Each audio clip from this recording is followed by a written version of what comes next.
Assalamualaikum warahmatullahi wabarakatuh. Ya, pada pertemuan kita yang kelima kali ini, selain nantinya kita akan melakukan kuis ya, kita akan tetap melakukan pembelajaran pada pertemuan kita yang kelima. Pada pertemuan kita yang kelima ini nantinya saya akan mengajarkan mengenai persamaan dasar akuntansi.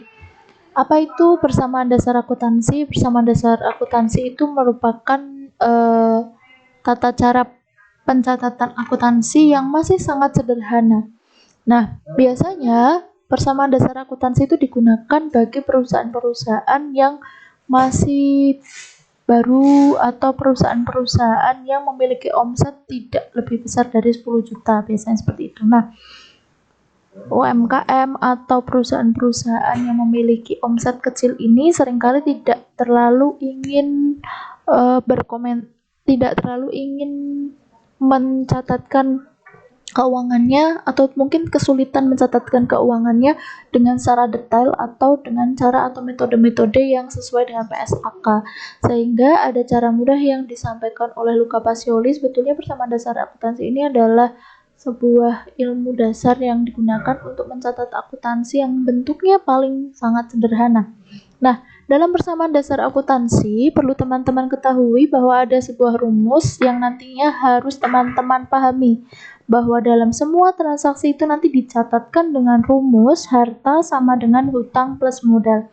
Harta itu bisa disebut sebagai aset, hutang atau liabilities, dan modal itu equity. Nah, kemudian di sini harta itu adalah modal pemilik yang biasanya diartikan sebagai pasiva. Jadi harta itu sama dengan pasiva, artinya harta atau aset yang dimiliki perusahaan untuk memproduksi itu merupakan hasil dari modal yang dimiliki pemilik untuk diberikan kepada perusahaan, seperti itu. Nah, maka dari itu muncul rumus harta sama dengan hutang plus modal. Yang perlu teman-teman ketahui bahwa harta atau aktiva atau aset itu merupakan kekayaan yang dimiliki oleh perusahaan. Bentuk kekayaan itu bisa bentuk kas atau uang tunai, bisa bentuk piutang usaha. Apa itu piutang usaha? Piutang usaha itu adalah hutang yang dimiliki pelanggan kepada perusahaan kita. Jadi kalau pelanggan ada hutang kepada perusahaan kita, itu disebut sebagai piutang usaha. Nah, piutang usaha ini bisa dijual belikan, kemudian nanti disebut sebagai piutang wesel. Jadi piutang usaha yang bisa dialihkan pembayaran hutangnya itu disebut sebagai piutang wesel. Nah, kemudian ada juga perlengkapan. Apa itu perlengkapan? Perlengkapan itu adalah benda-benda atau barang-barang yang dimiliki oleh perusahaan di mana dia memiliki manfaat untuk perusahaan, tidak sebagai pemanfaatan produktivitas secara langsung. Dan biasanya perlengkapan ini memiliki umur ekonomis atau usia produktifnya barang-barang ini tidak lebih dari 5 tahun. Contohnya apa? Contohnya seperti pulpen. Dan biasanya perlengkapan itu sifatnya habis pakai. Jadi cepat cepat habis, dan juga nanti diperbaharuinya bukan dengan diperbaharui atau diperbaiki, tapi biasanya diperbaharui dengan cara membeli yang baru dan sebagainya. Contohnya perlengkapan itu seperti bolpen, kemudian lampu, terus kipas angin dan sebagainya, itu masuk dalam perlengkapan, karena perlengkapan itu merupakan barang yang habis pakai dan tidak memiliki nilai tidak dapat digunakan sebagai produktivitas secara langsung. Kemudian ada biaya-biaya yang dibayarkan di muka. Biaya-biaya yang dibayar di muka itu contohnya biaya asuransi, biaya sewa, itu termasuk ke dalam biaya-biaya yang dibayarkan di muka. Selanjutnya ada peralatan. Nah, kalau tadi perlengkapan itu adalah barang yang habis pakai, peralatan itu adalah barang-barang yang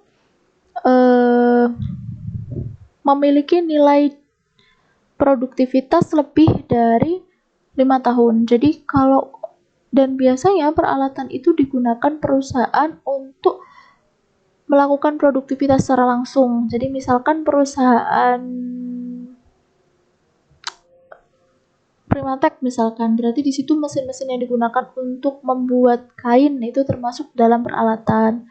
Terus misalkan kendaraan dan sebagainya itu, maaf bukan kendaraan ya, misalkan kalau itu perusahaan Primatek berarti mesin-mesinnya, kalau perusahaan travel misalkan berarti dia kendaraannya itu sebagai peralatannya gitu. Jadi peralatan itu adalah benda-benda atau barang-barang yang secara langsung digunakan oleh perusahaan untuk mengeluarkan atau untuk produktivitas perusahaan tersebut. Tuh. Ada gedung, tanah, dan lain sebagainya. Kemudian liabilities atau hutang atau kewajiban. Itu merupakan kewajiban yang harus dipenuhi oleh perusahaan. Jadi perusahaan memiliki hutang, ya kan, yang harus dibayarkan secara segera mungkin. Tuh. Nah, hutang terdapat bentuk-bentuk tertentu. Ada hutang usaha, hutang wesel, dan ada beberapa pendapatan-pendapatan diterima di muka.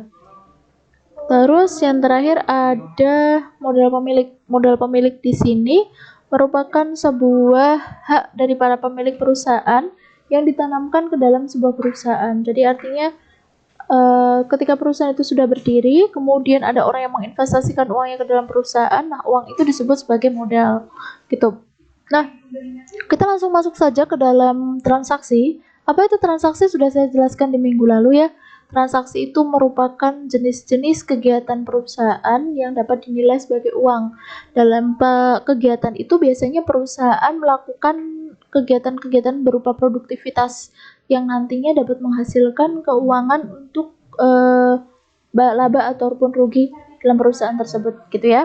Nah, transaksi. Kita lihat transaksi yang pertama. Di sini ada sebuah perusahaan jasa rental yang disebut Princess, miliknya Nyonya Almira. Nyonya Almira ini pada waktu bulan Januari 2000 menginvestasikan uang tunainya dalam perusahaan sebesar 50 juta. Ketika menginvestasikan, otomatis di situ ada modal yang bertambah, gitu kan? Nah, maka di sini modal bertambah. Kemudian karena dia menginvestasikannya adalah berupa uang tunai, maka di sini cashnya juga akan bertambah. Cash bertambah sebesar 50 juta, kemudian modal bertambah sebesar 50 juta.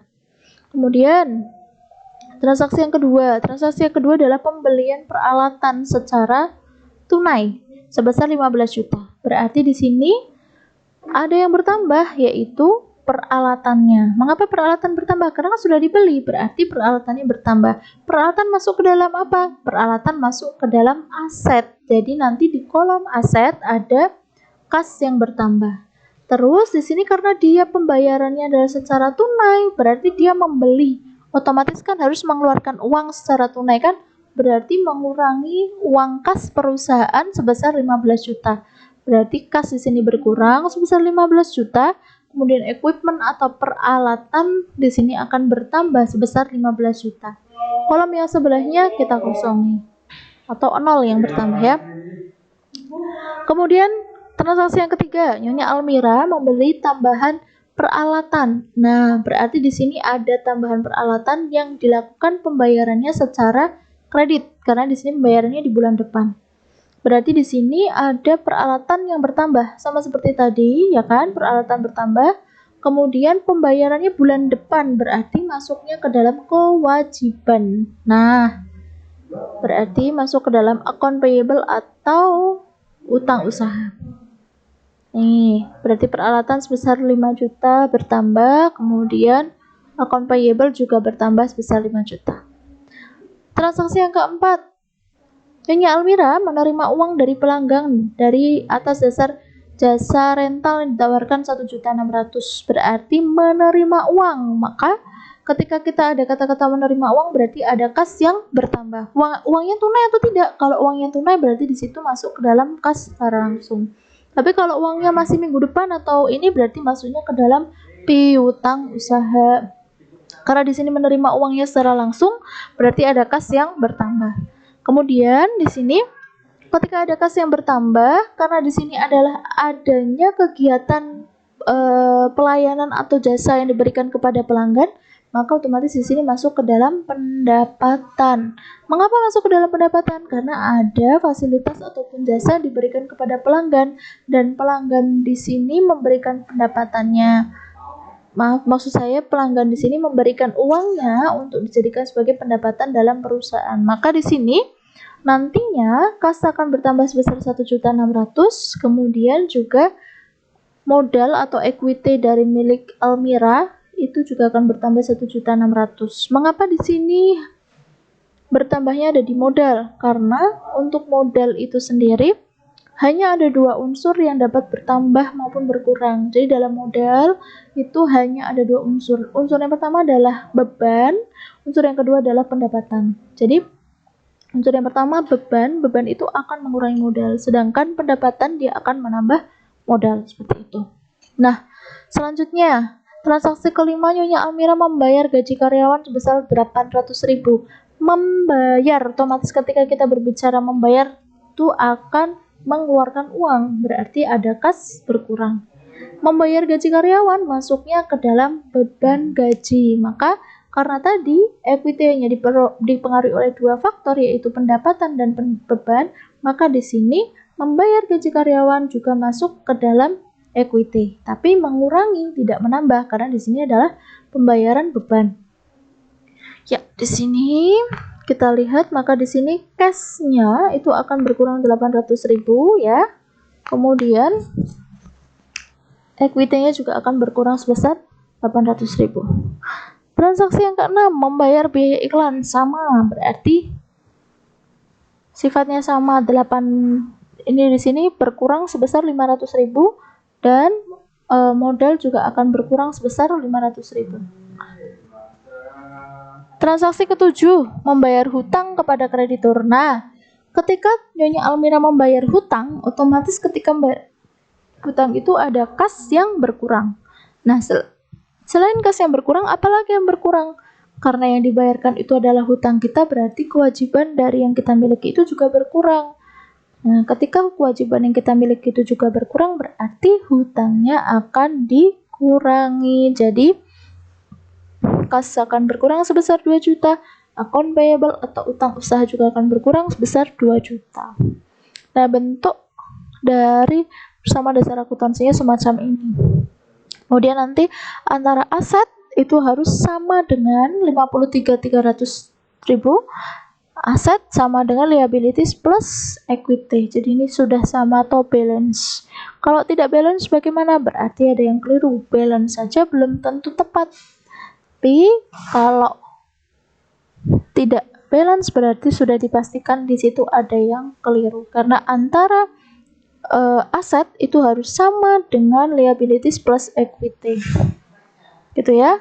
Nah, untuk laporan keuangan baru saya akan nanti sampaikan untuk pertemuan minggu depan. Nanti hari ini kita akan melanjutkan kuis yang sudah saya janjikan di minggu yang sebelum ini, 2 minggu sebelumnya.